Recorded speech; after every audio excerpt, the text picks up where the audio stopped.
বাংলাদেশের বাইরে পৃথিবীর বিভিন্ন প্রান্তে যেখান থেকে চ্যানেল আই দেখছেন আপনাদের সকলকে সাদর আমন্ত্রণ তৃতীয় মাত্রা দেখবার জন্য। প্রিয় দর্শক, সাম্প্রতিক নানা বিষয় নিয়ে আলোচনার জন্য আমার সঙ্গে স্টুডিওতে রয়েছেন আমার বায়ে বসা আছেন সাবেক সংসদ সদস্য এবং বাংলাদেশ যুব মহিলা লীগের সাবেক সাধারণ সম্পাদিকা অধ্যাপিকা অপু উকিল, এবং আমার ডানে রয়েছেন ঢাকার একটি বেসরকারি বিশ্ববিদ্যালয়ের শিক্ষক মোশাররফ আহমেদ ঠাকুর। স্বাগত আপনাদের দুজনকেই তৃতীয় মাত্রায়।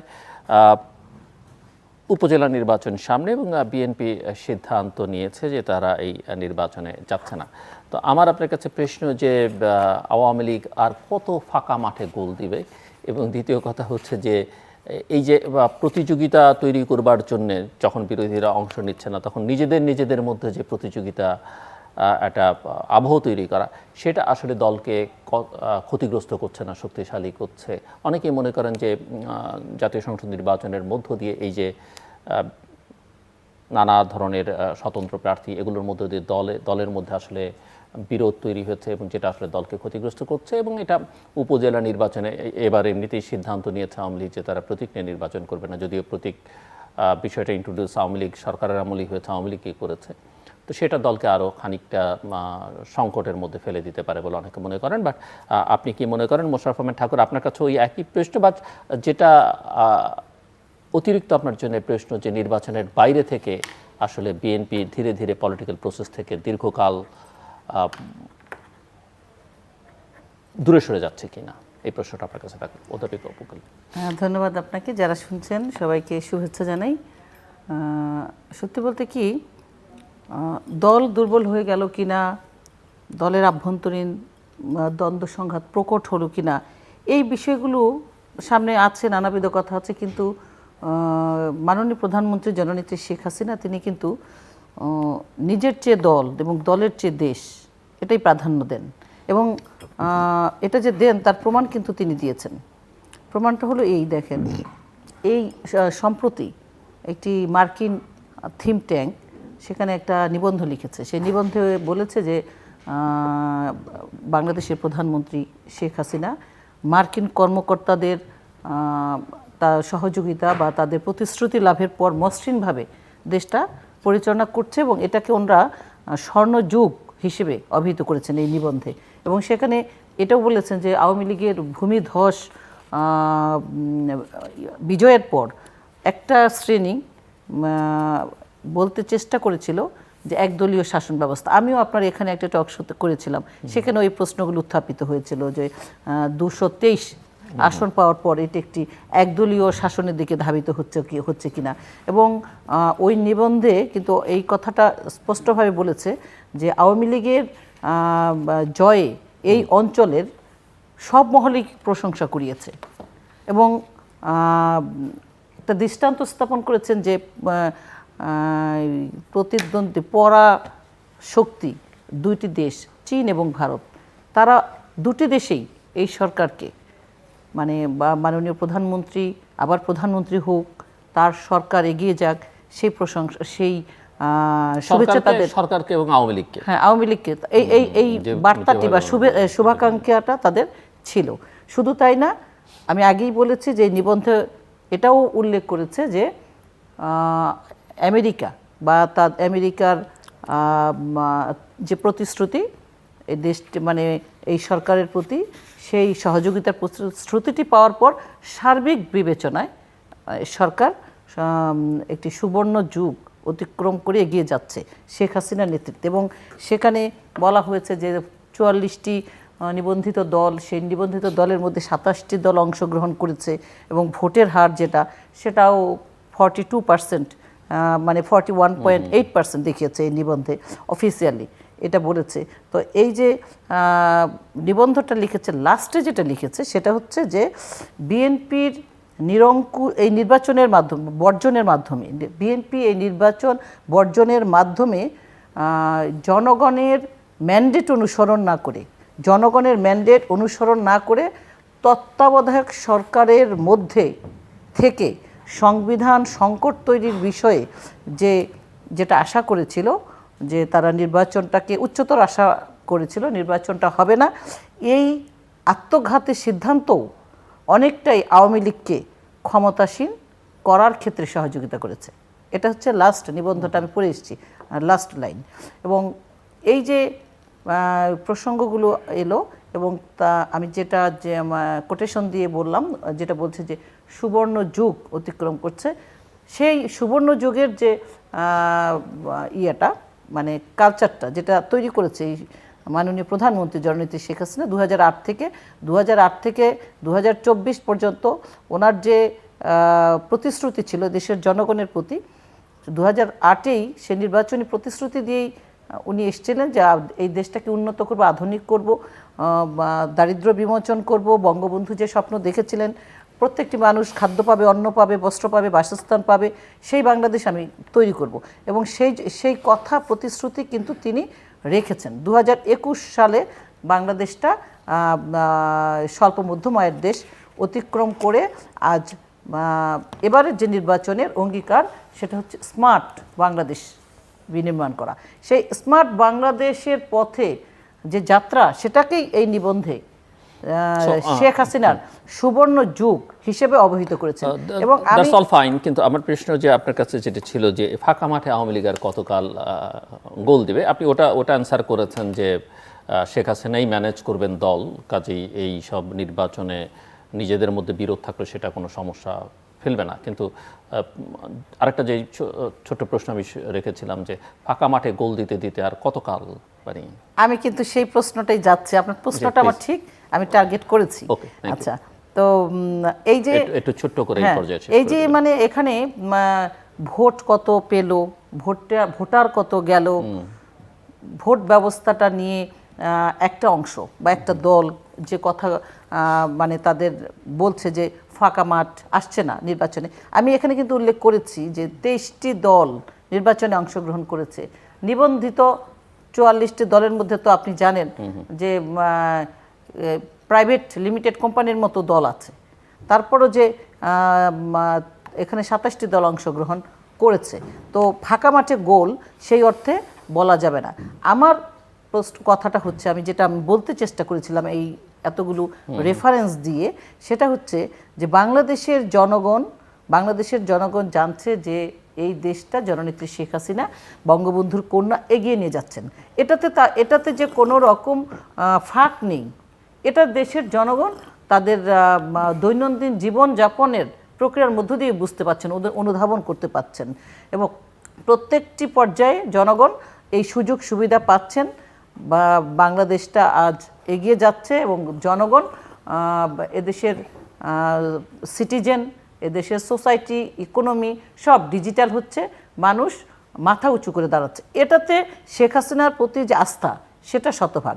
এখন এই যে ভোটের বিষয় যেটা বলছেন যে হ্যাঁ অনেকে ভোট দিতে আসে নাই, ভোট কম এসছে, বিএনপি আসে নাই। 11টি জাতীয় নির্বাচন হয়েছে স্বাধীনতার পর, জাতীয় সংসদ নির্বাচন। সেই জাতীয় সংসদ নির্বাচনে প্রত্যেক নির্বাচনেই কিন্তু 30 থেকে 35% ভোটার অনুপস্থিত ছিল।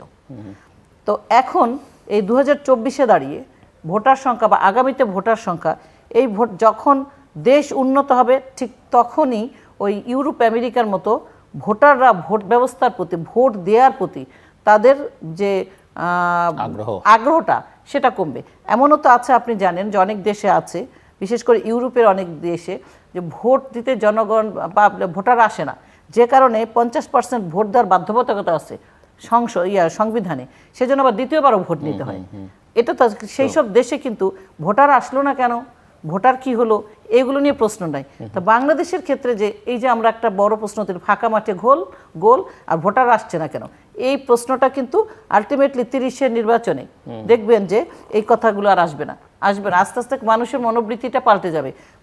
এই যে 30 থেকে 30 মানে 35% ভোটার অটোমেটিক আসেনি এই জাতীয় 11টা জাতীয়, সামনে যদি 40% না আসে সেটা নিয়ে কথা থাকবে না, কারণ ইতিমধ্যে দেশটা অনেকটা অগ্রসর হয়ে যাবে, মানুষের চিন্তা ধ্যান ধারণা স্মার্ট হয়ে যাবে, যে কারণে এটা নিয়ে পড়ে থাকবে না। এখন এই যে উপজেলা নির্বাচন নিয়ে আপনি বলেছেন, উপজেলা নির্বাচনে বিএনপি যে আসছে না সেটা তো আওয়ামী লীগের প্রত্যাশা না। বিএনপি উপজেলা নির্বাচনে আসুক এটা চেয়েছে বলে আওয়ামী লীগ দলীয় যে প্রতীক নৌকা, সে প্রতীক উঠিয়ে দিয়েছেন। কেন উঠিয়ে দিয়েছেন এই কারণে যে প্রতীক থাকলে, নৌকা প্রতীক আছে, নৌকা প্রতীক থাকলে বিএনপি নির্বাচনে অংশগ্রহণ করার আগ্রহটা হারিয়ে ফেলে। এটা নৌকা প্রতীককে ভয় পেয়ে হোক বা কম্পিটিশনে আসতে পারবে না এটা ভেবেই হোক, বিভিন্ন বা আওয়ামী লীগ দলীয় প্রতীকের বাইরে কতটুকু আগাবে, বিভিন্ন ইকুয়েশন থাকতে পারে। সেই জন্য এই নির্বাচনটা, লোকাল গভর্নমেন্ট নির্বাচনটা একেবারেই প্রতীকবিহীন করে দিয়েছে যে বিএনপি তারা স্বাচ্ছন্দ্যে নির্বাচনটা করুক। এবং সেখানে তারা নির্বাচনে আসেনি, এর আগেও এটা হয়েছে, নির্বাচনে আসেনি কিন্তু তাদের ইউনিয়ন লেভেলে নির্বাচনে আসেনি কিন্তু তাদের প্রার্থীরা অংশগ্রহণ করেছে, তারপরে তাদেরকে বহিষ্কার করেছে, তিরস্কার করেছে, কমিটি করেছে, তদন্ত কমিটি, কোনো লাভ হয়নি। এবারও দেখেন প্রায় 55 জন নেতা, বিএনপি জামাত নেতা, তারা নির্বাচনে মনোনয়নপত্র কিনেছে অথচ তারা বলল যে নির্বাচনে আসেনি। এখন এই দায়টা কে নেবে? তারা কেন নির্বাচনে আসতে চায় না? নির্বাচনে, জাতীয় সংসদ নির্বাচনে তারা মনে হয় আমি একটু থামাই আপনাকে, মিস্টার ঠাকুর বলবার পরে আপনার বলতে আরো সুবিধা হবে। মিস্টার মোশাররফ আহমেদ ঠাকুর, প্রশ্ন যেটা সেটা হচ্ছে যে বিএনপি তো নির্বাচনে যাচ্ছে না এবং নির্বাচন বর্জন বা বয়কট যেভাবেই বলি না কেন সেটা তারা করছে, কিন্তু নির্বাচনকে ঠেকাতেও পাচ্ছে না তারা। একই সঙ্গে নির্বাচনের পরে তারা নির্বাচনকে শ্যাম ইলেকশন বলছে, ডাম ইলেকশন বলছে, এটা বলছে, ওটা বলছে, কিন্তু নির্বাচনের পরে সেটা 14 বলি, 18 বলি কিংবা 24 বলি বিএনপিকে আর খুঁজে পাওয়া যায় না অন্তত অনেক দিনের জন্য। মানে তাদের কোনো কর্মসূচি নেই, খুবই দ্বিধাগ্রস্ত, তারা কি হরতাল করবে, অবরোধ করবে, ইলেকশন কমিশনের সামনে সব ক্যান্ডিডেটের গিয়ে বসবে, এরকম কথাবার্তা হয়েছে, কিন্তু সেটা দেখা যায় না। এবং কেউ কেউ মনে করেন যে হ্যাঁ বিএনপির তার একটা নৈতিক অবস্থান, সে নির্বাচনে এই সরকারের অধীনে যাবে না, একবার ঘোষণা দিচ্ছে, সেই সিদ্ধান্তে অটল। অনেকে মনে করেন আবার যে নির্বাচনের মধ্য দিয়ে সেটা যে ধরনের নির্বাচনই হোক না কেন জনগণের সঙ্গে একটা সম্পর্ক তৈরি হয়, বিশেষ করে স্থানীয় সরকারের অনেকেরই আগ্রহ থাকে নিজের বেসটা ঠিক রাখার জন্যে। তো সেটা বাইরে গিয়ে বিএনপি কি নিজেদেরকে আসলে একেবারেই জনগণ থেকে বিচ্ছিন্ন করে ফেলছে কি না? সো আপনার কাছ থেকে শুনতে চাই। তৃতীয় মাত্রার দর্শক শ্রোতা, আমার প্রিয় উপস্থাপক জিলুর রহমান, অপর বিজ্ঞ আলোচক অধ্যাপিকা অপু উকিল, আপনাদের সবাইকে ধন্যবাদ। আমি আপনার এই যে প্রশ্নের প্রথম ধাপে আমরা 3টা ভাগে আমি দেখছি আলোচনাটা করা যেতে পারে। একটা হলো উপজেলা নির্বাচন এবং নির্বাচন প্রসঙ্গ, আরটা হচ্ছে আমেরিকা শেখ হাসিনাকে তাদের থিঙ্ক ট্যাঙ্ক থেকে কি সার্টিফিকেট দিয়েছে 1, আর নাম্বার 2 হচ্ছে বাংলাদেশে যে উন্নয়নের নহর, এই সম্পর্কে 3টা সেগমেন্টে আমরা প্রথম অংশে এবং উপজেলা নির্বাচনে বিএনপির সিদ্ধান্ত আমি আপনাকে বলি। আমি প্রথমত নৈতিকতার থেকে বাস্তবতা বিষয়টাকে, বাস্তবিক বিষয়টাকে আমি বেশি গুরুত্ব দিতে চাই। আপনি দেখবেন যে ঈদের আগে এবং পরে ওবায়দুল কাদের 2টা বক্তব্য খুব ভালো করে দিয়েছেন। একটা হচ্ছে যে উপজেলা নির্বাচনে কোনো মন্ত্রী এমপিদের প্রভাব খাটানো চলবে না, এবং গতকাল দ্যাট ইজ 16 এপ্রিল উনি বলেছেন যে গতকাল 16 এপ্রিল বলেছেন যে প্রধানমন্ত্রী নির্দেশ দিয়েছেন যে এমপি মন্ত্রীরা যেন উপজেলা নির্বাচনে কোনো প্রভাব না খাটায়। আপনি বাস্তব অবস্থাটা দেখুন। আজকে 17 তারিখে সমস্ত পত্রিকায় আছে যে জুনায়েদ আহমেদ পলকের শ্যালক লুৎফুল হাবিব, তিনি তার বাহিনী নিয়ে একজন ক্যান্ডিডেট সহ 3 জনকে নিয়ে এমন পিটানো পিটিয়েছেন যে তারা এখন রাজশাহী মেডিকেলের আইসিইউতে আছে। অবস্থাটা হচ্ছে এই। তো সিংড়া উপজেলার এই ঘটনাটা। নাম্বার 2 হচ্ছে যে বগুড়ার এমপি মান্নান সাহেব তার আসনের এক উপজেলায় তার ছেলে আর এক উপজেলায় তার ছোট ভাই সহোদর ভাই কাম এখানে সেরে দিয়েছেন। তো বিষয়টা হলো যে আমি আপনাকে বলি যে একটা সিস্টেম যখন টোটালি করাপ্ট হয়ে যায় তখন প্রধানমন্ত্রীর অনুরোধ উপরোধ আর হুমকি ধামকি দিয়ে রাষ্ট্র চলে না।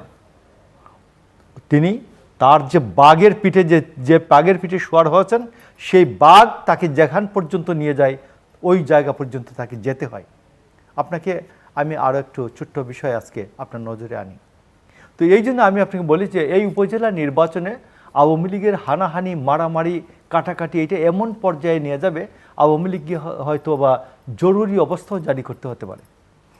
আমি মনে করি যে বিএনপি যে এই হানাহানি কাটাকাটির মধ্যে যায় নাই, যে সংসদ নির্বাচনের পরে এই ডামি নির্বাচন, আমি নির্বাচন, তুমি নির্বাচন, ডামি আমি তুমির মাঝখানে যে বহুবিধ গ্রুপ, এটার মধ্যে দিয়ে যে কি হবে, এলাহি কাণ্ডটা হবে, এটা একটু দেখা অপেক্ষা করা দরকার। 2 নম্বর হচ্ছে আপনি দেখুন যে উন্নয়নের মহাজোয়ার সম্পর্কে আমেরিকা গতকালকে আজকে আছে পত্রিকায় সবগুলো, আটলান্টিক কাউন্সিলের রিপোর্ট, যে আটলান্টিক কাউন্সিলের রিপোর্টে বাংলাদেশ স্বাধীনতা সূচকে 25 ধাপ বাংলাদেশের অবনমন হয়েছে। এই যে বাংলাদেশ পিছিয়ে যাওয়ার যে স্টোরিটা, 164টা রাষ্ট্রের মধ্যে আমরা 141তম হয়েছি। আমাদের উপরে কারা আছে? আমাদের উপরে আছে ফেল স্টেট হিসাবে চিহ্নিত, যারা আওয়ামী লীগ দাঁত ব্রাশ করে নাম নিলেই 113 নম্বর হচ্ছে পাকিস্তান। নেপালের অবস্থান, শ্রীলঙ্কার অবস্থান হচ্ছে 97, নেপালের অবস্থান 86। মানে সাউথ এশিয়ায় আমাদের নিচে আর কেউ নাই। এটা হচ্ছে আটলান্টিক কাউন্সিলের রিপোর্ট। আপনি বাংলাদেশ এই যে জাস্ট রোজাতে বিবিএস এর রিপোর্ট, একবার তুল কালাম কাণ্ড, যে মানব জমিনের রিপোর্ট হচ্ছে বাংলাদেশ কি উল্টো পথে হাঁটছে। এই পরিসংখ্যান ব্যুরো রিপোর্টটা হচ্ছে বিবিএস বা পরিসংখ্যান রিপোর্ট, এটা হচ্ছে 26% মানুষ, মানে বাংলাদেশে প্রায় 4 কোটি মানুষ তার নিত্য প্রয়োজন মিটাতে, ভাত খেতে, চাল খেতে, সব কিছু খাওয়া দাওয়ার জন্য তাকে 4 কোটি মানুষকে ঋণ করে খাবার কিনে খেতে হয়। তাই বলছে 41% তরুণ, যেটা আমরা 41 সাল পর্যন্ত কি বলে ডেমোগ্রাফিক ডেভিডেন্টের মধ্যে আছে, মানে আমরা তরুণদের দেশে আছি। এরপরে আমরা আবার বৃদ্ধদের দেশে রূপান্তরিত হব। তো সেই দেশে 41% মানুষ না আছে লেখাপড়ায়, না আছে কাজে। মাতৃ মৃত্যুর হার বেড়েছে, শিশু মৃত্যুর হার বেড়েছে, গড় আয়ু কমেছে। আর আওয়ামী লীগ বলছে দেশ নাকি উন্নয়নের জোয়ারে বাড়ছে, আর সারা পৃথিবী দেখছে বাংলাদেশ উল্টো পথে হাঁটছে। তো এই অবস্থাটা আমি বলছি যে 2008 সালে আমাদের আওয়ামী লীগ নেত্রী শেখ হাসিনা তিনি বলেছিলেন যে আমরা দিন বদলের সনদ, আমরা এই দিন বদলের সনদে কি কি বলেছিলেন, ঘরে ঘরে চাকরি দিবেন, ঘরে ঘরে চাকরির জায়গায় ঘরে ঘরে আসামি করেছেন। Very good. আরেকটা দিদির একটা কথার উত্তর বলি, যে বাংলাদেশ এত উন্নত হয়ে গেছে, 2008 সালে কাস্টিং ভোটের রেট ছিল 87%, আর 2018 সালে কাস্টিং ভোটের রেট ছিল 74.44%। যদি তাই হয়, এটা যদি হয়, তাহলে এই পরিসংখ্যান বলে না বাংলাদেশ এগিয়েছে, বাংলাদেশ উল্টো পথে হাঁটছে। তো কাস্টিং রেট তো বেড়ে যাওয়ার কথা 74.44 থেকে। উনি যেটা বলেছেন থিওরি হিসেবে, সেটা হচ্ছে যেখানে ডেভেলপমেন্ট বেশি সেখানে ভোটারদের ভোট প্রদানের আগ্রহ কমেছে। তো যেহেতু নিশ্চয়ই 18 চাইতে বা 14 চাইতে এখন তো উন্নয়ন আরো বেশি হয়েছে। উন্নয়ন তো আমি বললাম, উন্নয়ন হচ্ছে 26% মানুষ খাবার কিনতে ঋণ করে, 41% তরুণের কাজ নাই, পড়াশোনাও নাই, মাতৃ মৃত্যুর হার বেড়েছে, শিশু মৃত্যুর হার বেড়েছে, গড়াই কমেছে। তো এই যদি এটা তো উন্নয়ন বলে না।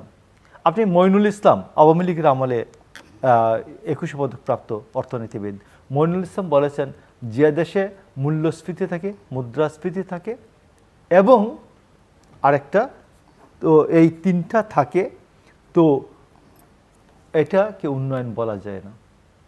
তো আমাদের এখানে মূল্যস্ফীতি আছে, মুদ্রাস্ফীতি আছে, বেকারত্ব আছে। তো ওই বেকারত্ব, এই 3টাকে মানুষের যে হিউম্যান লাইফ ইন্ডেক্স আছে, এই 3টা ইন্ডেক্স কখনোই বলে না যে বাংলাদেশ ভালো অবস্থায় আছে। আইয়ুব খান, আপনার কথা, আপনি তো রাষ্ট্রবিজ্ঞানের রাজনীতি বিজ্ঞানের ছাত্র, আপনি দেখবেন যে আইয়ুব খান 1962 সালে আর্টস ফ্যাকাল্টি বানাইছিল। এই আমাদের যে সংসদ ভবন যেটা, এটা উনি শুরু করেছিলেন। এবং যখনই কোনো ফ্যাসিস্ট গভর্নমেন্ট হয়, সে তখন কতগুলো বড় স্ট্রাকচার বানায়। আপনি বহুকাল আগের একটা গল্প, সিলেট এবং ময়মনসিংহে প্রবাদ আছে, যে ঘর জামাইরা যখন দায়িত্ব পায়, মানে যে দায়িত্বটা পাওয়ার কথা না, সে সিলেট ময়মনসিংহে হাওড় অঞ্চল, এখানে বাড়ির দক্ষিণ দিকে পুকুর থাকে, পুকুরের বাড়ির সামনে একটা পুকুর, তো বাড়ির দক্ষিণ দিকে পুকুর থাকে যাতে শীতল বাতাস আসে। তো সে করে কি, বাড়ির দক্ষিণ পাড়ের যে দক্ষিণ দিকে যে পুকুর আছে, পুকুরের দক্ষিণ পাড়ে হাওর থেকে যেন স্পষ্ট দেখা যায় একটা বড় করে একটা হলুদ রং দিয়ে একটা ল্যাট্রিন বানায়, এবং যাতে সমস্ত হাওড়ের লোকজন দেখে এই বাড়ির উন্নয়ন হচ্ছে। বাড়ির লোকজন খাবে কি, পড়বে কি, এগুলোর কোনো বিষয় নাই। আয় হবে, উন্নতি হবে কি, খামার হবে কি, এগুলোর কোনো উন্নয়ন নাই। সে একটা হলুদ রঙের ল্যাট্রিন বানায় এবং ওই ল্যাট্রিনের যত গন্ধ আছে সব বাড়িতে আসে, এবং বাইরে থেকে যেই জিজ্ঞেস করে কি খবর বাড়ির, বললো দেখেন না এই যে ল্যাট্রিন উঠেছে, হলুদ রঙের ল্যাট্রিন বহু দূর থেকে দেখা থামতে যায়। হবে এখন। এই যে চোখে পড়ার জন্য যে উন্নয়ন, প্রদর্শনী উন্নয়ন, আর খুব ভালোভাবে বললে লিপস্টিক উন্নয়ন, এটি বাংলাদেশের কোন কাজে আসে? ধন্যবাদ।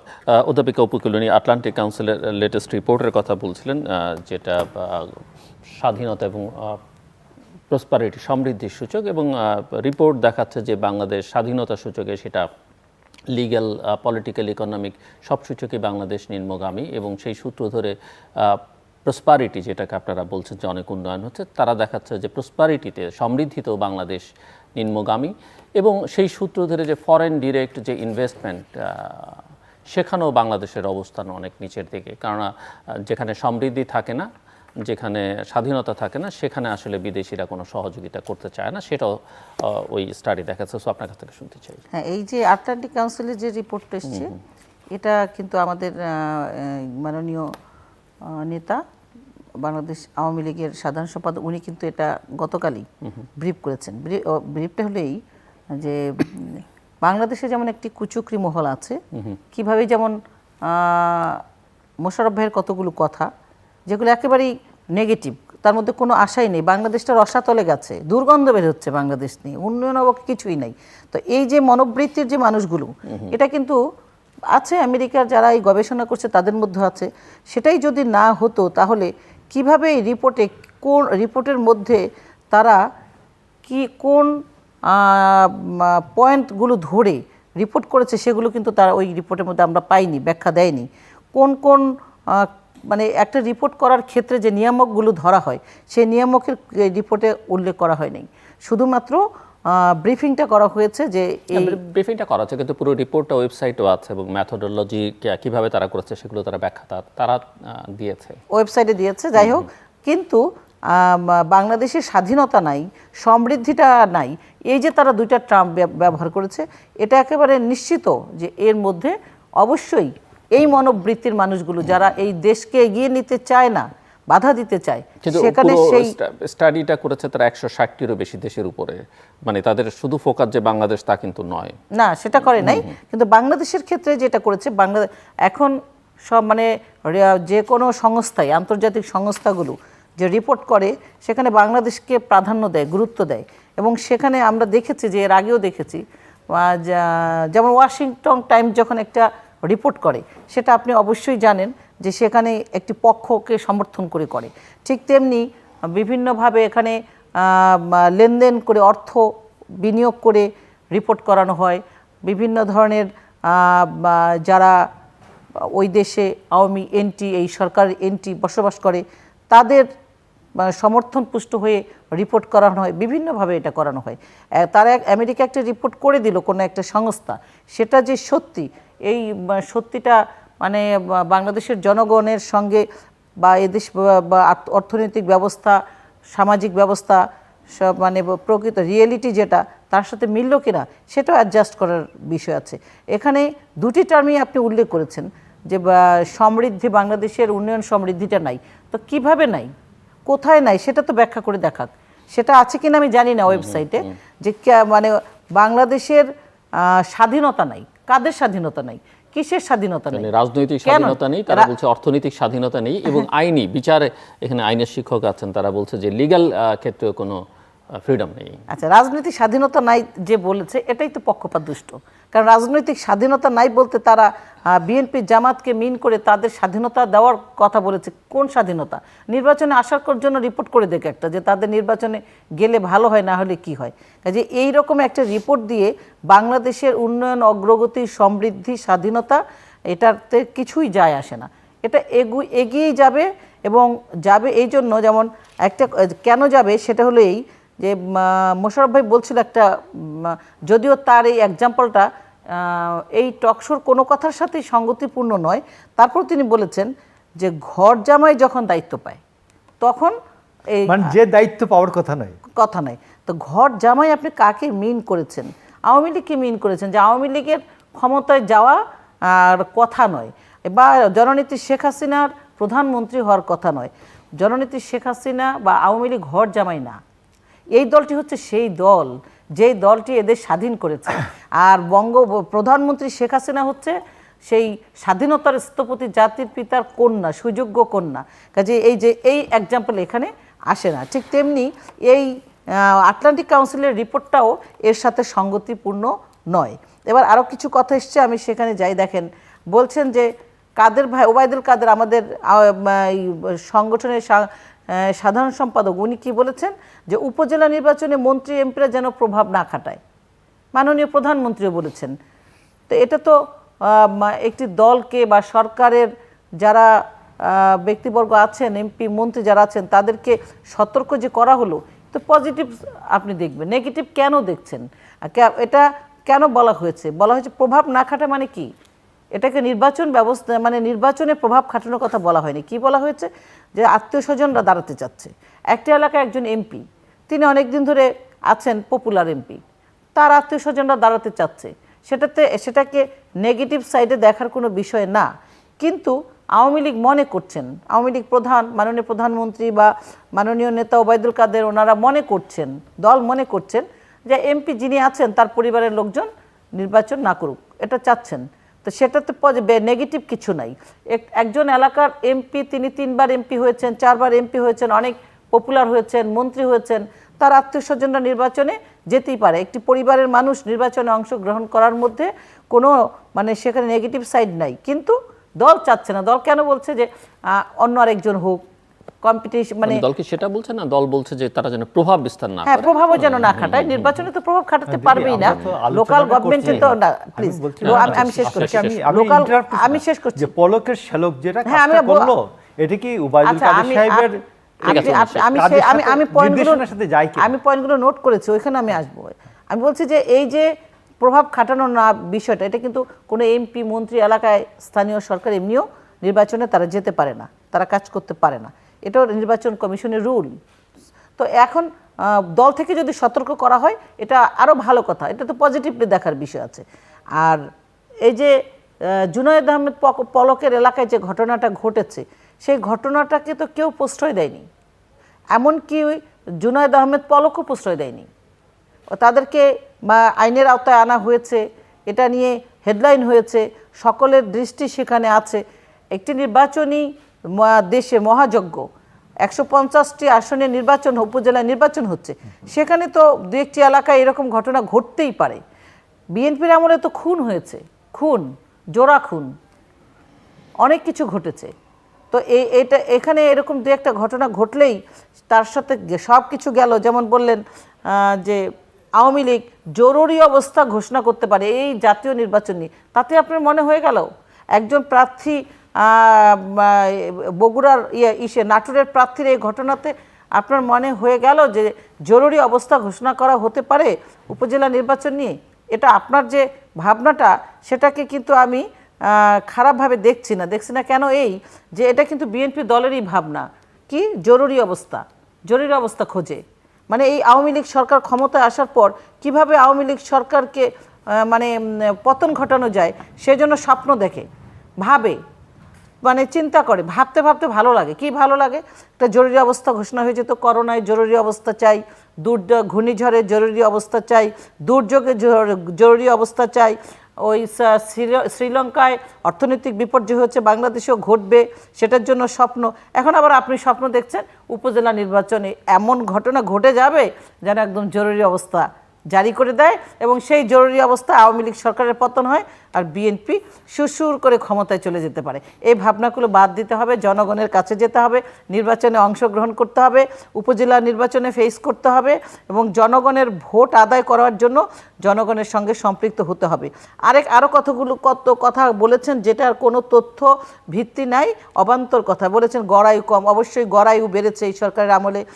কিন্তু উনি যেটা বলেছেন এবং এটা আমি বিবিএস এর রিপোর্টটা বলেছি, সরকারের রিপোর্ট, বিবিএস এর রিপোর্ট, বিবিএস এর রিপোর্ট গড়ায়ু কমেছে। হ্যাঁ,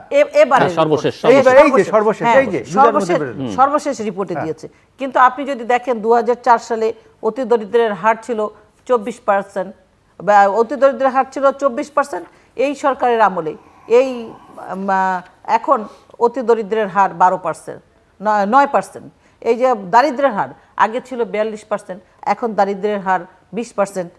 মাতৃমৃত্যু, শিশু মৃত্যু, এমএসডি গোল্ড এটা বাংলাদেশ অ্যাচিভ করেছে। এটা 2000 মিলেনিয়াম ডেভেলপমেন্ট গোল 2014তে এই এমডিজি গোল্ড যে অ্যাচিভ করেছে, সেখানে অবশ্যই মাতৃমৃত্যু, শিশু মৃত্যু 15টা বিষয় আছে যেগুলোতে ফুলফিল করতে হবে এবং সেগুলো ফুলফিল করেছে বলেই এমডিজি গোল্ড অর্জন করেছে এবং এখন এসডিজি সেটা বাস্তবায়নের মধ্যে এই সরকার রয়েছে।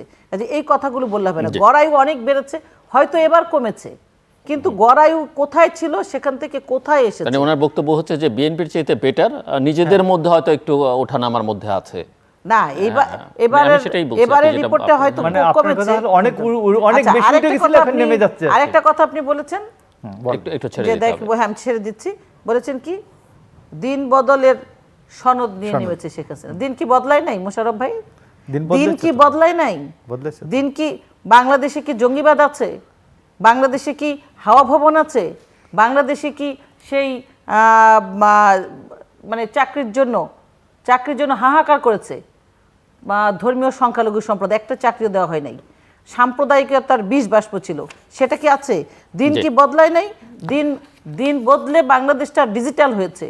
সেই দুর্বৃত্তের যে বাংলাদেশ 2001 থেকে 2006 পর্যন্ত ছিল, ধাপে ধাপে বাংলাদেশটাকে নিঃস্ব করা হয়েছে। মানি লন্ডারিংয়ের বাংলাদেশ, মানুষ হত্যার বাংলাদেশ, 21,000 আওয়ামী লীগের নেতাকর্মী খুনের বাংলাদেশ। সেই বাংলাদেশ কি পাল্টায় নাই? বাংলাদেশের মানুষের সমস্ত ইকোনমিক থেকে শুরু করে প্রত্যেকটি ইন্ডিকেটর এখন পজিটিভ। এই যে অবশ্যই দিন বদলেছে, অবশ্যই দিন বদলেছে। আপনি বদলান, বাংলাদেশের 52 বছরের ইতিহাসে এইরকম কেউ নাই প্রধানমন্ত্রী তার মন্ত্রীকে দয়া পরবশ হইয়া, দয়া করিয়া, মায়া করিয়া তিনি তাহাকে একটি ব্যাংক দিয়াছিলেন, ব্যাংকটির নাম ফার্মার্স ব্যাংক। সেই ব্যাংক লুটিয়া পুটিয়া খাইয়া ডাকাতি করিয়া সেই ব্যাংকের নাম, সেই ব্যাংক যখন বললেন অর্থমন্ত্রী এটার স্বাভাবিক মৃত্যু হতে দেওয়া উচিত, তখন প্রধানমন্ত্রী তাকে আবার আরেকটা ব্যাংকের নামে চালাইতে দিলেন, সেটার নাম পদ্মা ব্যাংক। এই পদ্মা ব্যাংক এখন আবার লুটিয়া পুটিয়া খাইয়া শেষ হইয়া এখন আবার বলা হইয়াছে এক্সিম ব্যাংক, তুমি এই ব্যাংক অধিগ্রহণ করো। এর যে লুটপাটের অর্থের কি হবে বলছে, অ্যাসেট ম্যানেজমেন্ট কোম্পানি তার মন্দ ঋণগুলো কিনে নেবে, এই অ্যাসেট ম্যানেজমেন্ট কোম্পানি এটা ব্যবস্থা করবে। কার কাছ থেকে ব্যবস্থা করবে? আমাদের সবার যে ট্যাক্সের টাকা থেকে অ্যাসেট ম্যানেজমেন্ট কোম্পানি এটা ব্যবস্থা করবে। এইরকম লুটপাট বাংলাদেশের 52 বছরের ইতিহাসে উপমহাদেশে কোথাও হয় নাই।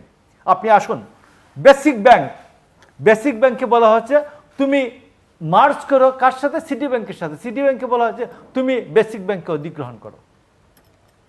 বেসিক ব্যাংকের কর্মচারী বলছে আমরা সরকারি ব্যাংক ছিলাম, আমরা প্রাইভেট ব্যাংকের সাথে তো যাব না, আমাদেরকে একটু সরকারি ব্যাংকের সাথে যাওয়ার ব্যবস্থা করে দেন। এই ব্যবস্থা বাংলাদেশে ইতিপূর্বে কখনই ছিল না।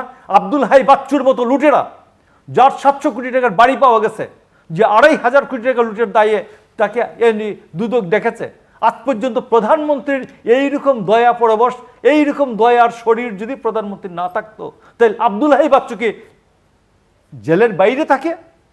অবশ্যই না, অবশ্যই দিন বদলেছে। প্রধানমন্ত্রী এইরকম দয়া মায়ার শরীর পৃথিবীর কোনো প্রধানমন্ত্রীর নাই।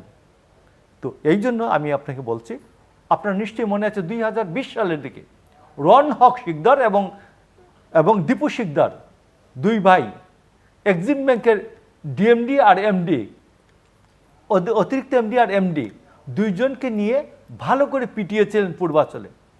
এরপরে তাদেরকে গুলি করার দায়ে এরপরে যখন পরে মামলা হলো, তারা প্লেন নিয়ে, বিশেষ প্লেন নিয়ে বাংলাদেশ থেকে চলে গেছিলেন। উপমহাদেশের ইতিহাসে এইরকম দিনের ইতিহাস কি কোথাও পাওয়া যাবে? এই দীপু শিকদার আর রন হক শিকদারের বাবা হচ্ছে জয়নুল হক শিকদার, প্রধানমন্ত্রী অত্যন্ত আস্থাভাজন ব্যক্তি। এই রন হক শিকদার এবং দীপু শিকদার এরা হচ্ছে ন্যাশনাল ব্যাংকের মালিক। এখন ন্যাশনাল ব্যাংককে বলা হয়েছে ন্যাশনাল ব্যাংকের সকল দায়ী দায়িত্ব কে নিবে? ন্যাশনাল ব্যাংকের দায়ী দায়িত্ব নিতে বলা হচ্ছে ইউনাইটেড কমার্শিয়াল ব্যাংক। তাদেরকে বলা হচ্ছে তোমরা ন্যাশনাল ব্যাংকের দায়ী দায়িত্বটুকু গ্রহণ করো। তো এই জন্য আমি আপনাকে বলছি, বাংলাদেশে আপনি যদি একটা দেখাইতে পারেন, একটা, বাংলাদেশ, ভারত, পাকিস্তান, নেপাল, শ্রীলঙ্কা, কোথাও কোনো মন্ত্রী এইভাবে ব্যাংক, দুইবার ব্যাংক খাওয়ার পরে তাকে আবার একবার ব্যাংক খাওয়ার পরে আবার ব্যাংক দেওয়া হয়েছে এবং এইরকম ঘটনা আছে, এইটা বাংলাদেশ, এই উপমহাদেশে নজির নাই। এই রন হক শিকদারের মতো বিশেষ প্লেন নিয়ে এমডি এবং এডিশনাল এমডিকে পিটানোর পরে, গুলি করার পরে, তারপর তার বিশেষ প্লেন নিয়ে যায়, আবার বাংলাদেশে দেশে ফেরত আসে, এদের বিরুদ্ধে কোনো আইনি ব্যবস্থা নেওয়া হয় না এবং তাদের ব্যাংক এখন অধিগ্রহণ, ব্যাংক খাওয়ার পরে এখন অধিগ্রহণ করতে বলা হয়। এইরকম ইতিহাস বাংলাদেশে নাই। তো এই জন্য আমি আপনাকে বলছি যে অবশ্যই দিন পাল্টাবে না কেন, দিন পাল্টিয়েছে। আপনাকে আরও যদি আমরা যদি চাই, আজকে মুজিবনগর দিবস ছিল সারাদিন, গতকালকে 17ই এপ্রিল মুজিবনগর দিবস। মুজিবনগর দিবসে, এই দিবসে মন্ত্রিপরিষদ, স্বাধীন বাংলা সরকারের মন্ত্রিপরিষদ শপথ নিয়েছিল। বাট আপনি যদি দেখেন 25শে মার্চ রাত থেকে 17 তারিখ 22 দিন সময় লাগলো একটা প্রবাসী সরকারের 5 সদস্যের মন্ত্রিসভা গঠন করতে। অথচ তারও আগে 4 এপ্রিল তেলিয়াপাড়ায় মেজর তৎকালীন কর্নেল ওসমানী, যিনি এমপি ছিলেন, এমএনএ ছিলেন, লেফটেন্যান্ট কর্নেল আব্দুর রব, যিনি এমএনএ ছিলেন, এবং এরা দুইজন, মেজর জিয়া, খালেদ মুশারফ, মেজর শফিউল্লাহ, এরা সবাই একত্রিত হয়ে বাংলাদেশকে 11 সেক্টরে বিভক্ত করেন। বিভক্ত করে সমস্ত যুদ্ধের প্ল্যান তারা চূড়ান্ত করেন এবং 12ই এপ্রিল, আমরা মনে পেছনের আলোচনার 12ই এপ্রিল যখন আমরা আজকে জাস্ট একটু টাচ করলাম, 12ই এপ্রিল যখন তাজউদ্দিন বক্তৃতা করেন, তখন তিনি বলেছেন যে চট্টগ্রামে মেজর জিয়ার নেতৃত্বে যে প্রতিরোধ চলছে, সেই প্রতিরোধকে স্টালিনগ্রাডের সাথে আমি তুলনা করতে চাই, স্টালিনগ্রাডের প্রতিরোধের মতো কথা স্মরণ করতে চাই। তো এই জন্য আমি আপনাকে বলছি, দিন তো অবশ্যই বদলেছে, তবে দিন যেভাবে বদলানোর কথা ছিল, পজিটিভ দিকে না গিয়ে ডাকাতদের দিকে বদলেছে। স্বাধীনতা সংগ্রামের সময় আমাদের যে ছিল সমতা, এইটার কোনো ব্যবস্থা হয় নাই। মানবিক মর্যাদা, এটার কোনো ব্যবস্থা হয় নাই। ন্যায় বিচার, সামাজিক ন্যায় বিচার, এটার কোনো ব্যবস্থা হয় নাই। সেদিকে হাঁটে নাই, শুধু আওয়ামী লীগ উল্টো দিকে হেঁটেছে। আর মানুষকে কিভাবে অপমান অপদস্থ করা যায়, মানুষকে কতভাবে হেয় প্রতিপন্ন করা যায়, সেই দিকে আওয়ামী লীগের নেতৃত্বে দেশ হেঁটেছে। মুজিবনগর দিবস নিয়ে কি বলতে চাইলো, আমি তার সারমর্মটা বুঝলাম, এই যে জিয়াউর রহমানকে উপস্থাপন করতে চেয়েছেন, এই তো। আপনার মনে জানা আছে যে মুজিবনগর সরকারের 150 টাকার বিনিময়ের কর্মচারী ছিলেন জিয়াউর রহমান, এবং এই জিয়াউর রহমান কোথায় মুক্তিযুদ্ধ করেছে সেটা আপনি এই টকশোতে বসে প্রতিষ্ঠিত করতে চান। জিয়াউর রহমান বাংলাদেশে মুক্তিযুদ্ধ করে নাই, পাকিস্তানি চর হিসেবে এখানে বাংলাদেশে স্বাধীনতা বিরোধিতা করেছে। এটা আমার বক্তব্য না, এটা বাংলাদেশের, আমরা অতীতে ঢুকে পড়লাম। হ্যাঁ, অতীতে আমি ঢুকতে চাই না, সময় নাই। আপনি জিয়াউর রহমানকে এখানে কেন আনলেন আমি জানি না। আমার বলতেই হয় যে জিয়াউর রহমান যে বাংলাদেশের স্বাধীনতার বিরোধিতা করেছে তার অনেক রিজন আছে। প্রথমটা হচ্ছে বঙ্গবন্ধু হত্যার সাথে জড়িত, বঙ্গবন্ধুর হত্যার নেতৃত্ব দিয়েছে জিয়াউর রহমান। যে তাকে আপনি কি বলতে চাচ্ছেন এই মুজিবনগর সরকার দিবসে আমি জানি না। বঙ্গবন্ধুর হত্যাকারীদের প্রশ্রয় দিয়েছে, তাদেরকে মন্ত্রী বানিয়েছে, এমপি বানিয়েছে, আবার সাম্যের গান মানবিক মর্যাদার কথা বলেন, ন্যায় বিচারের কথা বলেন। বঙ্গবন্ধু হত্যাকারীদের হত্যার বিচার না করে তাদেরকে বেগম খালেদা জিয়া, জিয়াউর রহমান মন্ত্রী এমপি বানিয়েছে, তাদেরকে বিভিন্ন দূতাবাসে চাকরি দিয়েছে। তারপরেও আপনি বড় বড় গলা করে টকশোতে এই যে কথাগুলোকে তুললেন এতক্ষণ পরে, এই কথাগুলো যে তুলে স্বাধীনতাকে বিকৃত করেন, মহান স্বাধীনতাকে বিকৃত করেন, তখন কিন্তু টকশো করার মানসিকতা থাকে না আপনাদের সাথে। এটা কি বললেন আপনি যে মুজিবনগর সরকারের 25 দিন পরে সরকার গঠন হয়েছে আর জিয়াউর রহমান ওখানে বসে কি করেছে? এটা কোনো কথা হলো? আপনি জিয়াউর রহমান স্বাধীনতা ঘোষণা 27 তারিখে, এটা মিথ্যাচার বহাল থাকলো 75-এর পর থেকে। 75-এর পর জিয়াউর রহমান এই কথা বলে যায়নি, আর 75-এর পর থেকে বিএনপি কি করলো? একদম মিথ্যাচারের একটি দল যে স্বাধীনতার ঘোষণা দিয়েছে 27 তারিখে, স্বাধীনতা দিবসটা 27 তারিখে পালন করেনি, 26 তারিখে, আর ঘোষণাটা এসে 27 তারিখে। এখন আর এই কথা বলে না কেউ। আপনি কেন এই কথা টানলেন? বিএনপি তো আর মিথ্যাচারগুলো এখন বলে না জনরোষে, বলতে মানে মনে ইচ্ছে থাকলেও বলতে চায় না। আপনি টকশোতে বসে এই কথাগুলো বলেন। আপনার কাছে আমার প্রশ্ন, আপনি যে এই যে স্বাধীনতার মূল চেতনার কথা শুনান, হ্যাঁ, মুখস্থ তোতা পাখির মতো কয়েকজন আছেন আপনারা টকশোতে বসে সমতা, মানবিক মর্যাদা, ন্যায় বিচারের যে কাহিনী আপনারা শোনান, কোথায় ছিল মানবিক মর্যাদা? জননেত্রী শেখ হাসিনার তার পিতাকে হত্যা করার পর বাংলাদেশে তাকে 21 বার হত্যা করার জন্য ষড়যন্ত্র করা হলো, এবং বঙ্গবন্ধুর হত্যাকারীদের কেন বিচার করা হয়নি? জাতীয় 4 নেতাদের কেন বিচার করা হয়নি? পাকিস্তানি ভাবধারায় কেন 75-এর পর থেকে 2006 পর্যন্ত এই রাষ্ট্রটি চালনা করা হয়েছিল? কেন জিয়াউর রহমান এই বঙ্গবন্ধুর হত্যার বিচার নেতৃত্ব দিয়েছিল বঙ্গবন্ধুর খুনের?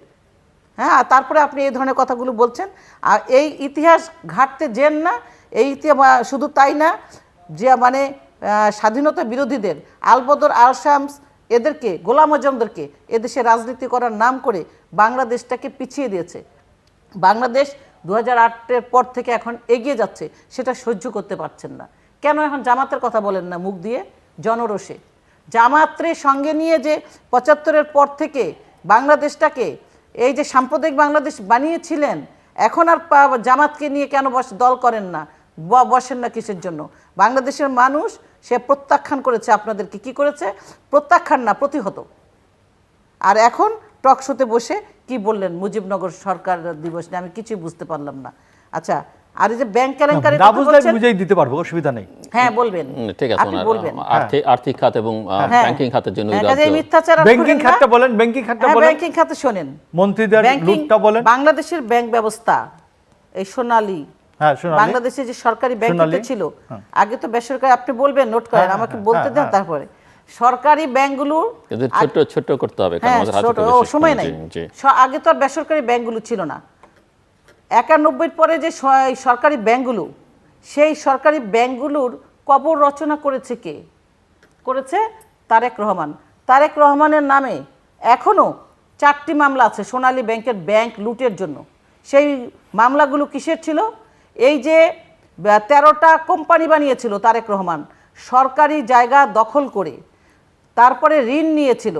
সেই ঋণ নেয়ার মতো তার কোনো রকম কাগজপত্র সেটা ছিল না। অন্যায়ভাবে চাপ প্রয়োগ করে প্রধানমন্ত্রীর পুত্র বলে তারেক রহমান লোন নিয়ে 13টা ইন্ডাস্ট্রি বানিয়েছিল সরকারি জায়গায়।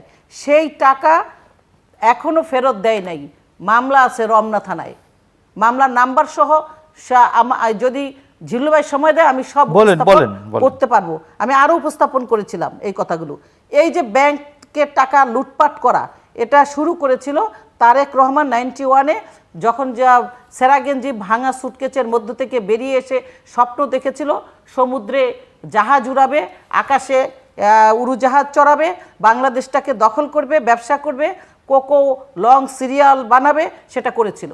এবং 2003 সালে বেগম খালেদা জিয়ার পরিবার, শুধু পরিবারের লোক, 300 কোটি টাকা ব্যাংকের ঋণ মৌকুব নিয়েছিল। এই সরকারের সময় ব্যাংক ব্যবস্থায় প্রথমেই ব্যাংকের যে জালিয়াতি চক্র, সেটা আইনের আওতায় এনেছে এই সরকার। এই যে ব্যাংকের মাধ্যমে এলসি খুলে কিভাবে টাকা আত্মসাৎ করা হয়, কিভাবে ব্যাংকিং সেক্টরের টাকা লুট করা হয়, এই সবগুলো এই সরকারের সময় গ্রেপ্তার করেছে ধন্যবাদ, আমি আসছি সেই আবার আপনার চক্রকে, কাছে। এবং বাংলাদেশের মানুষ বুঝতে পেরেছে। আর এই যে আপনি বললেন আব্দুল্লাহ বাচ্চু সাহেব, তাকে তো বিচারের আওতায় এনেছে, কোথায়? তাকে তো ছেড়ে দেয় নাই, দুদক তাকে জিজ্ঞাসাবাদ করছে। আপনার একটা মন্ত্রীকে দয়াপ্রবণ হয়ে প্রধানমন্ত্রী কেন ব্যাংক দেবে? একজন ব্যাংক, এই যে বেসরকারি সেক্টরে ব্যাংকগুলো দেওয়ার ব্যবস্থা করেছে এই সরকার, কেন? অর্থনৈতিক ট্রানজ্যাকশনটা ধন্যবাদ। সুযোগ আমি- সুবিধা আমি বেড়েছে, আসছি, ব্যাংক আপনি- ব্যবস্থা দিয়েছে। আপনার কাছে আসছি আমি। ফাইনাল রাউন্ড মোশাররফ আহমেদ ঠাকুর, ছোট্ট করে যতটা সম্ভব আমি আপনাকে শেষ করতে হবে। এবং আমি আর আপনার কাছে আসতে পারবো না। ঠিক আছে, আমার লাস্ট রাউন্ডে আমি আপনাকে বলি, এই মুক্তিযোদ্ধা মন্ত্রণালয় 10,000 রাজাকারের তালিকা করেছিলেন, তার মধ্যে 8,000 রাজাকার আওয়ামী লীগ করে। জামাতে ইসলাম থেকে, আমি একবার দায়িত্ব নিয়ে বলছি, 60,000 জামাতে ইসলাম করেছে। থেকে আওয়ামী লীগের রাজাকারের সংখ্যা অনেক বেশি, বিএনপির সময় অনেক 60,000 বেশি রাজাকার, ভুয়া মুক্তিযোদ্ধা তালিকা করেছে। যে রাজাকারের সংখ্যা অনেক বেশি। বাংলাদেশে যত রাজাকারের সংখ্যা আছে, যত হিন্দু বাড়ি লুটপাটকারীর সন্তানরা আছে, এরা সবাই আওয়ামী লীগ করে। আমি আপনাকে নাম দিয়ে দিতে পারি, আমার হবিগঞ্জের বানিয়াচং, আজমিরিগঞ্জে যতগুলো লুটপাটি গিয়ে দাস পার্টির কাছে, জগজ্যোতি দাসের কাছে নিহত হয়েছে, এই নিহত ব্যক্তিগুলোর ছেলেরা এখন আওয়ামী লীগের নেতা। আমি আপনাকে বললাম নাম্বার 1। নাম্বার 2 হচ্ছে নিহত ব্যক্তিদের না হত্যাকারীদের? যে যারা নিহত হয়েছে মুক্তিযোদ্ধাদের হাতে, ও এই ব্যক্তিগুলোর সন্তানরা এখন আওয়ামী আচ্ছা, লীগের আচ্ছা। বিশাল বিশাল নেতা। বুঝতে পেরেছি। 1। নাম্বার 2, শারমিন আহমেদ, তাজউদ্দিন আহমেদের কন্যা, তিনি বলেছেন যে 27 তারিখে উমুক সময় কারফিউ ভাঙলে বাবা যখন যে মুভ করেন, তার আগে এই জিয়াউর রহমানের এই ঘোষণা শুনে বাবারা উদ্বেলিত হন। বাবা পরে আমাদেরকে আলোচনায় করে বলেছেন। এস.টি. ইমাম বলেছেন যে খাগড়াছড়িতে আমি এবং জিয়াউর রহমান মে মাসের 2 তারিখ পর্যন্ত আমি এস.টি. ইমামের মুক্তিযুদ্ধকালীন সরকার 71 এই বইয়ে আছে। মইদুল ইসলামের মূলধারা 71-এ জিয়াউর রহমান কিভাবে যুদ্ধ করেছেন তার মুক্তিযুদ্ধের ঘোষণা সম্পর্কে লেখা আছে। তো এখন আওয়ামী লীগ এবং শেখ হাসিনা যদি মনে করেন নতুন নতুন ইতিহাস রচনা করবেন, ইতিহাসের পথে চলবে। আমি আপনাকে আরেকটা কথা বলি, 1991 থেকে 96 পর্যন্ত বিএনপি মাত্র 2টি ব্যাংক দিয়েছিল। এই সরকার 43টির মধ্যে 35টি ব্যাংক দিয়েছে রাজনৈতিক বিবেচনায়, 35টি ব্যাংক দিয়েছে রাজনৈতিক বিবেচনায়, এটা বলেছেন আবুল মাল আব্দুল মুহিত। এবং এই প্রধানমন্ত্রী একমাত্র বাংলাদেশে রাজনৈতিক বিবেচনায় ব্যাংক দিতে পারে শেখ হাসিনা, আর কেউ রাজনৈতিক বিবেচনায় ব্যাংক দেয়নি। রাজনৈতিক বিবেচনায় যতগুলো ব্যাংক দিয়েছে সবগুলো ব্যাংক লুটপাট হয়েছে, ডাকাতি হয়েছে, এবং এই সবগুলো ব্যাংকের লুটপাট এবং ডাকাতির জন্য প্রধানমন্ত্রী শেখ হাসিনা দায়ী। এই লুটপাটকারীদের গডমাদার হিসাবে তিনি চিহ্নিত হবেন। তো এই জন্য আমি আপনাকে বলছি যে আজকে যে মুজিবনগর সরকার দিবসে আমি এইটুকু বললাম, তাজউদ্দিন আহমেদ যে 7 দফা চুক্তি বাংলাদেশের সাথে ইন্ডিয়ার যে অসম চুক্তি, এই অসম চুক্তি করতে বাধ্য হয়েছিলেন শুধু মুজিব বাহিনীদের কুকর্মের জন্য। মুজিব বাহিনীরা সেই দিন কামেল ভক্ত নামে বিখ্যাত মুক্তিযোদ্ধাকে হত্যা করেছিল। মুজিব বাহিনী বিখ্যাত মুক্তিযোদ্ধা আব্দুর রউফকে হত্যা করেছিল, আপনি দেখবেন মূলধারা 71 বইয়ের মধ্যে। তো এই জন্য মুক্তিযুদ্ধের পূর্বাপর কথোপকথন, এই যে বইটা আছে মাসুদুল হকের, এই বইয়ে দেখবেন যে মুজিব বাহিনী কতজন মুক্তিযোদ্ধাকে হত্যা করেছে। এবং সেই দিন এই মুজিব বাহিনীর যে দ্বিধা বিভক্তির যে ঘটনা ঘটছিল, এই ঘটনার থেকে বাংলাদেশের মুক্তিযুদ্ধকে দ্রুত শেষ করার জন্য সেই দিন বাংলাদেশ বিরোধী 7 দফা চুক্তিটি করতে তাজউদ্দিন আহমেদ বাধ্য হয়েছিলেন। আমি শেষ পর্বে আমি মনে করছিলাম যে শুধুমাত্র আমরা 17ই এপ্রিল মুজিবনগর দিবসে যারা আমাদের ছিলেন, সেই দিন আমাদের স্বাধীনতার উদ্যোক্তা যারা ছিলেন, সেই দিন যারা বাংলাদেশকে স্বাধীনতার দিকে, বাংলাদেশের কৃষক মজুরের ছেলেদেরকে মুক্তিযুদ্ধে যাওয়ার ব্যবস্থা করে দিয়েছিলেন, আমরা তাদের প্রতি শ্রদ্ধা জানাবো। আমি শ্রদ্ধা জানাই 17ই এপ্রিলের মুজিবনগর সরকারের প্রতি যারা ছিলেন। এইটুকুন বলে আমার বক্তব্য শেষ। ধন্যবাদ। আপনি শ্রদ্ধা জানাবেন জাতির পিতা বঙ্গবন্ধুকে, কারণ এই 17ই এপ্রিলের সমস্ত ডিজাইন বঙ্গবন্ধু করে রেখে গিয়েছিলেন তিনি গ্রেপ্তার হওয়ার আগে। কাজে আগে সবাইকে শ্রদ্ধা জানানোর আগে বঙ্গবন্ধুকে শ্রদ্ধা জানান। আরেকটি কথা দেখেন, কি বলে 27 তারিখে জিয়াউর রহমান স্বাধীনতার ঘোষণা দিয়েছেন বঙ্গবন্ধুর নির্দেশে, তার আগে যে আরও স্বাধীনতার ঘোষণা 26 তারিখে যারা দিয়েছেন সে কথাটা আপনাকে বলতে হবে। ইতিহাস বিকৃত করলে হবে না। ইতিহাস বিকৃত করে আপনারা যা করেছেন সেখান থেকে ফেরত এসেছে স্বাধীনতার ইতিহাস। এখন আর ব্যাকে নেয়ার জন্য এই ধরনের মিথ্যাচার অনাচার এগুলো করেন না, এগুলো মানুষ ভালোভাবে নেয় না।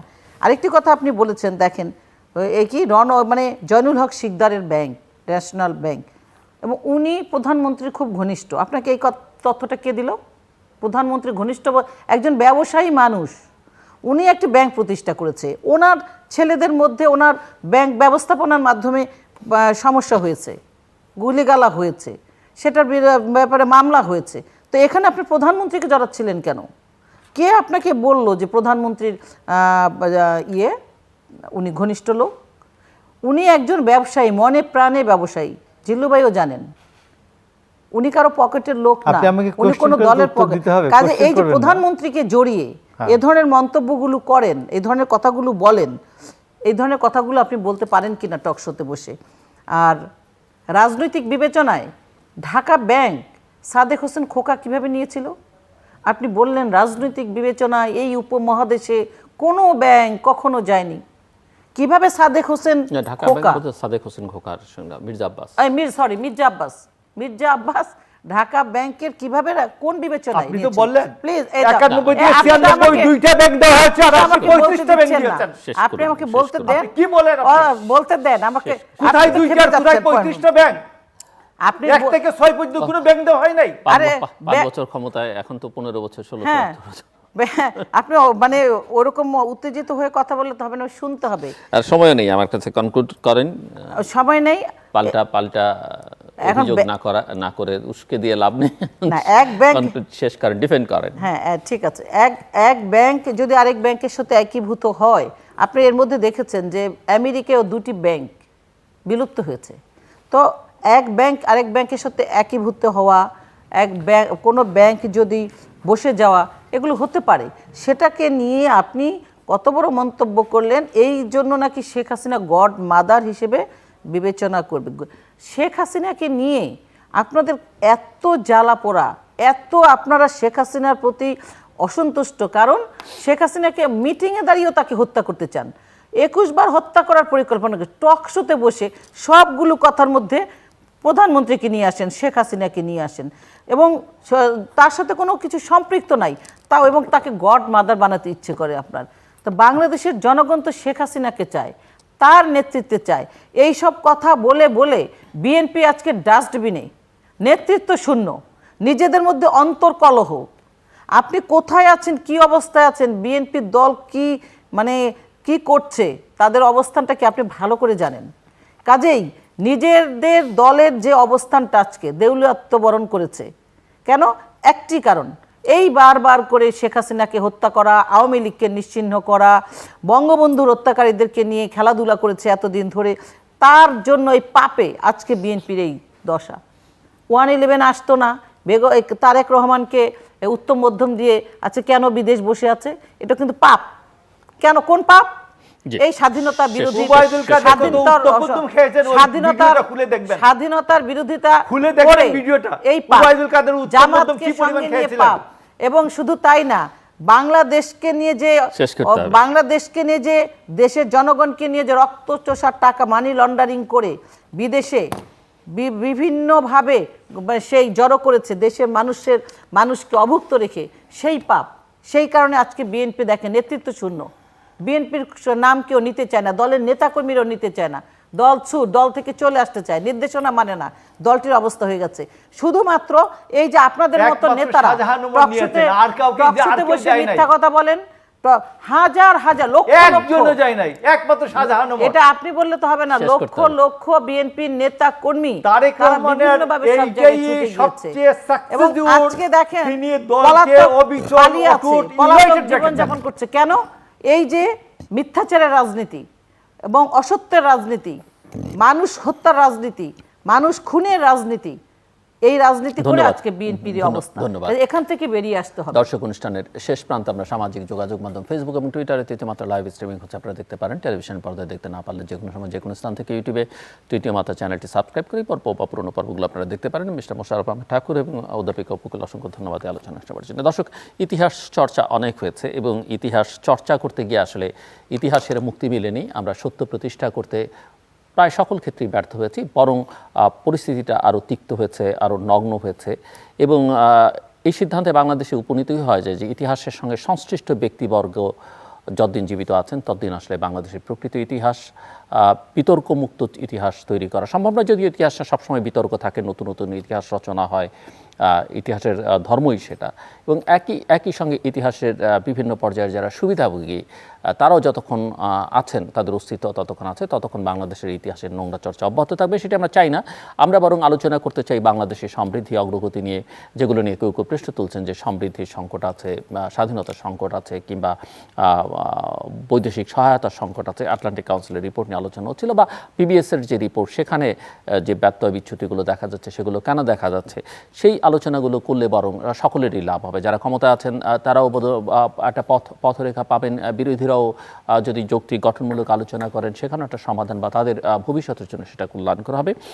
আর্থিক খাতের সমস্যা, বাংলাদেশে ব্যাংকিং খাতে দীর্ঘদিন যাবত এক ধরনের নৈরাজ্য আছে, এটা সরকারের দিক থেকেও বিভিন্ন সময় স্বীকার করা হয়েছে। সর্বশেষ যে সিদ্ধান্ত যে 5টি ব্যাংকে একীভূত করবার, আরও 5টি ব্যাংকের সঙ্গে যে সিদ্ধান্ত, পৃথিবীর সকল দেশেই যেখানে সমস্যা হয় ব্যাংকিং খাতে ব্যাংকে একীভূত করবার নজির আছে, সেটা নিয়ে কোনো সমস্যা নেই, সেটা নিয়ে কেউ আপত্তিও করছেন না। কিন্তু একীভূত করবার প্রক্রিয়া নিয়ে ইতিমধ্যেই গণমাধ্যমে লেখালেখি হচ্ছে। অনেক অর্থনীতিবিদ প্রশ্ন তুলছেন যে এর ফলে ওই খারাপ ব্যাংকগুলোর সঙ্গে ভালো ব্যাংকগুলো যে প্রক্রিয়া হচ্ছে তাতে বিপর্যয়ের মধ্যে পড়বে কিনা, সেটা একটা বড় প্রশ্ন। দর্শক, আমাদের সঙ্গে থাকবার জন্য অসংখ্য ধন্যবাদ। আপনাদের সবার জন্য শুভকামনা।